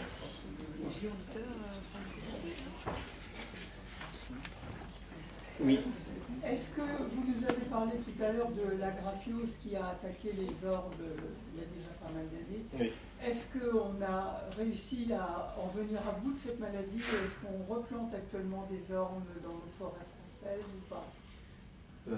Non. Non. Non, on ne replante pas. Je crois que si vous allez dans les chez les pépiniéristes un peu pépinières d'ornement, possible que vous trouviez des ormes, mais il n'y a pas de reboisement d'ormes. Non. Non. Non, non. Bon, après, on le trouve encore dans les haies, hein, l'orme. Oui. Mais ce sont des ormes qui sont jeunes, ils restent jeunes. Voilà. D'accord. Oui. Je peux vous poser une question oui. qui est liée à l'habitant des forêts, mais pas la forêt elle-même. Oui. Est-ce que le fameux animal à quatre pattes qu'on voit apparaître un peu partout et récemment en Bretagne a déjà été signalé Non. À ma connaissance, non. Vous parlez du loup? Non. Il y a une donnée certifiée, vérifiée, confirmée dans l'Eure-et-Loir. C'est pas très loin. Non, c'est pas loin. Voilà. Après, nous on est en contact avec l'OFB. L'OFB, c'est anciennement le CFS, hein, c'est l'Office français de la biodiversité. Vous avez des spécialistes experts du loup qui suivent l'espèce sur l'ensemble du territoire. À ma connaissance, non. Alors après, il y a toujours des rumeurs. Il y a des animaux croisés aussi. Après, à ma connaissance, je dis non. Après, peut-être que j'ai pas l'info non plus. Hein. Bon. Mais il était dans nos forêts. Hein, quand vous regardez le nom de certains lieux-dits, la fosse aux loups, etc. La clinique. Oui. Bah, voilà. Ceci étant, c'est une espèce qui est en plein développement. Hein. Donc je pense que tôt ou tard. Oui, ça va venir. Voilà. C'est en pleine mutation aussi. Oui. Oui, puis on en fait un. Qu'est-ce qu'ils viennent en mutant? Qu'est-ce qu'ils viennent en mutant? Mais non, bon, il sera le bienvenu. Hein. Il y aura moins de monde en forêt. Voilà, c'est ça. Oui, madame. Oui, moi j'avais une question par rapport à votre carrière, enfin à la carrière des agents de l'année. Oui. Parce que vous avez des. Comment dire vous restez attaché à une forêt tout le long de votre carrière, enfin au moins une région, Ou vous avez des mutations ou des choses comme ça? Parce que j'imagine qu'une forêt, travailler dans une forêt près de Marseille, c'est pas la même chose qu'à Bercy ou à Lille. C'est pas le même travail. Et voilà, donc vous avez des spécialités, ça marche comment, vos formations? Alors il y a les formations forestières d'une part, puis après les postes qu'on est susceptible d'occuper. Moi j'ai travaillé un peu à Orléans, après je suis parti 7 ans en Aquitaine, après j'ai fait 4 ans en Auvergne, 20 ans en Normandie, et 2 ans, 2 ans en Pays de Loire. Mais ce qui m'a surprise, c'est le niveau d'eau. Vous dites qu'on est dans une région qui est en jaune, donc on a très peu d'eau dans cette région par rapport au nord. Mais c'est pas une région très arrosée. Alors que tout le monde dit qu'on 700 mm. Oui, je suis surprise. Alors 700 mm c'est en moyenne sur le bassin ligérien. Oui. Localement, vous pouvez avoir un peu plus. J'ai une surprise ça, dans votre... Et donc pour terminer, je ne sais pas si j'ai répondu complètement à votre question. Donc après on trace notre route quoi, en quelque sorte. Hein, donc, à chaque fois, c'est une remise en question. Enfin, oui. J'imagine que changer de forêt, c'est changer de boulot, quoi. On change de métier. Voilà. Et après, vous pouvez, dans l'établissement, on peut se spécialiser. C'est-à-dire que vous avez des gens qui ont une formation forestière et qui, par exemple, font le choix de travailler sur le littoral méditerranéen. Ces gens-là, ils deviennent non plus des sylviculteurs, mais des spécialistes de ce qu'on appelle la DFCI, la défense des forêts contre les incendies. C'est hyper pointu, hyper technique, et c'est plus le même métier. Tout ce que je vous parle là, ça leur est complètement inconnu, quoi. Vous pouvez faire le choix de travailler sur tout ce qui est technique de restauration de terrain en montagne. S'il y en a qui vont au sport d'hiver, les corrections par avalanche. Voilà, ça vous ne voyez pas trop, mais si vous allez au sport d'hiver un jour que vous commencez à être en altitude, notamment dans les Alpes, que vous regardez en altitude, vous avez des aménagements qui sont sur les crêtes, qui sont ce qu'on appelle des aménagements par avalanche, c'est-à-dire pour contrer les départs d'avalanche. Ça, c'est l'ONF qui le fait. C'est des métiers bien particuliers. Voilà. Sur tout le littoral atlantique, vous avez des équipes spécialisées dans ce qu'on appelle la protection dunaire. La dune bouge, Arcachon, Pilat, etc. Aujourd'hui, les dunes sont suivies par satellite. Voilà, donc on a tous les ans une couverture satellite qui nous permet de bien évaluer la façon dont les dunes bougent en 3D. Et on a la possibilité de se projeter avec des modèles mathématiques, de simuler ce que sera la dune dans 5 ans, dans 10 ans, dans 20 ans. C'est pour ça que vous avez tous vu à la radio, autour du bassin d'Arcachon, il y a des immeubles qui ont été construits il y a 30 ans, le front de dune, voilà, donc, mais ça c'est des missions qui sont financées par l'État, parce qu'il y a un objectif derrière, que ce soit les protections par avalanche, la protection incendie ou la protection dunaire, il y a un enjeu fort qui est celui de la protection des personnes, voilà, de la population. Donc voilà, après, il y a des personnels administratifs, il y a des personnels techniques. Je crois qu'il y a eu une cartographie des métiers qui a été faite il y a quelques années. Ils ont recensé 100 métiers différents entre les techniques et les administratifs. Une question basique, les chaînes de Notre-Dame, c'était des Céciles ou des pédophiles? Cécile. Bercé, on est sur des chaînes Cécile. On a quelques fonds de ballon sur lesquels on peut avoir quelques pédonculés, mais Cécile pour les raisons stationnelles, géographiques, qu'on a évoquées, de sylviculture et puis de besoins. C'est le bois de chêne Cécile qui aujourd'hui... voilà, c'est une chaîne pédonculée, vous l'avez compris, avec les perspectives de changement climatique, c'est pas gagné, quoi. Est-ce qu'on arrive à lutter contre la maladie du pin, des conifères, vous savez, des espèces de lignes blanches qu'on voit dans les... Oui. Alors ça, c'est la chenille processionnaire du pin. La chenille processionnaire du pin, le seul moyen de lutte, alors c'est vous couper et puis vous extrayez, voilà. Alors ça, si vous avez chez vous un pin maritime avec une boule de chenille processionnaire, vous faites grimper quelqu'un, il coupe, il brûle, et puis vous avez réglé le problème. Ça, vous imaginez qu'en forêt, on ne peut pas faire. Les traitements chimiques, alors il y a 40-50 ans de ça, il y avait des traitements hélicaux, un truc, bon, c'est un peu la cata quand même, écologiquement parlant, ça ne marche pas. Donc il existe le mode de lutte qui est biologique, c'est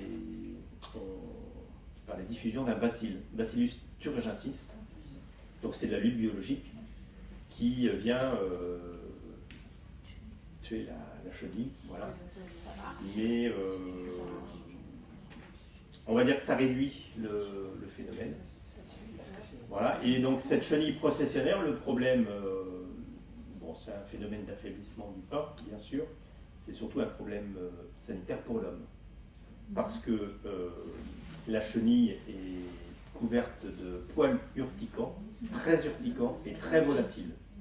Vous promenez en forêt à cette saison-là avec un bon vent, dans une forêt de pins avec des nids de chenilles processionnaires, vous pouvez être sûr que vous inhalez des poils urticants de chenilles processionnaires. C'est quasi certain. Alors après, réaction allergique ou pas, on est tous allergiques ou on ne l'est pas au pollen, aux acariens ou aux poils urticants. Voilà, mais vous avez des gens qui... Enfin, ça peut créer des réactions qui sont violentes, quoi. Donc il n'y a pas trop de solutions, à vrai dire. Après, si vous en avez un dans un parc, dans un jardin, c'est assez facile à traiter. Hein. C'est couper et puis voilà. Mais en forêt, on ne peut pas.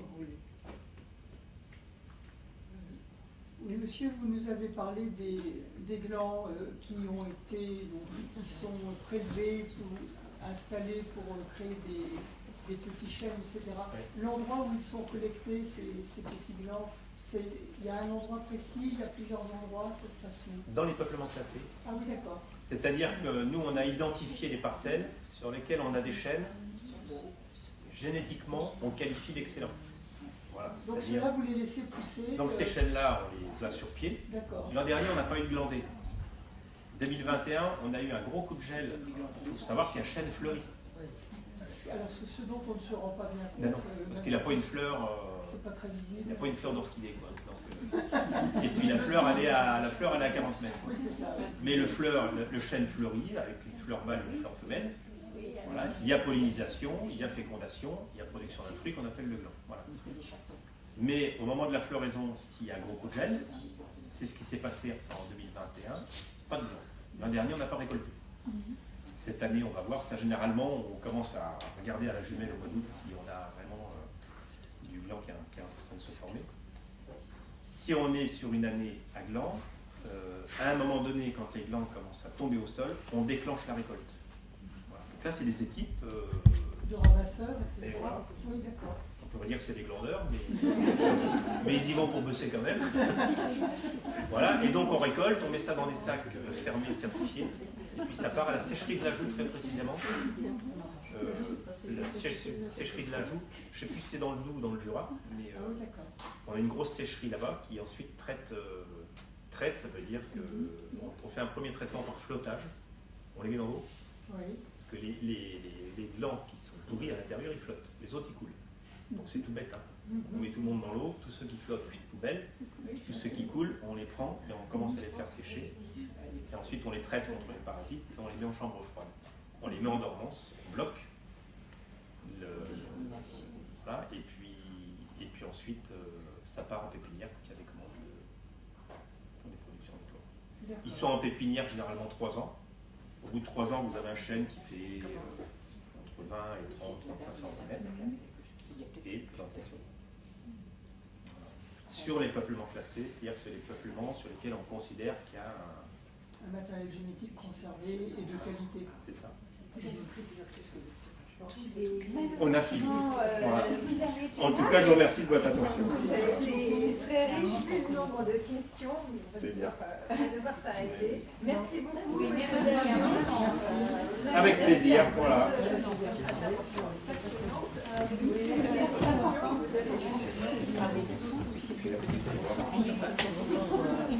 Merci.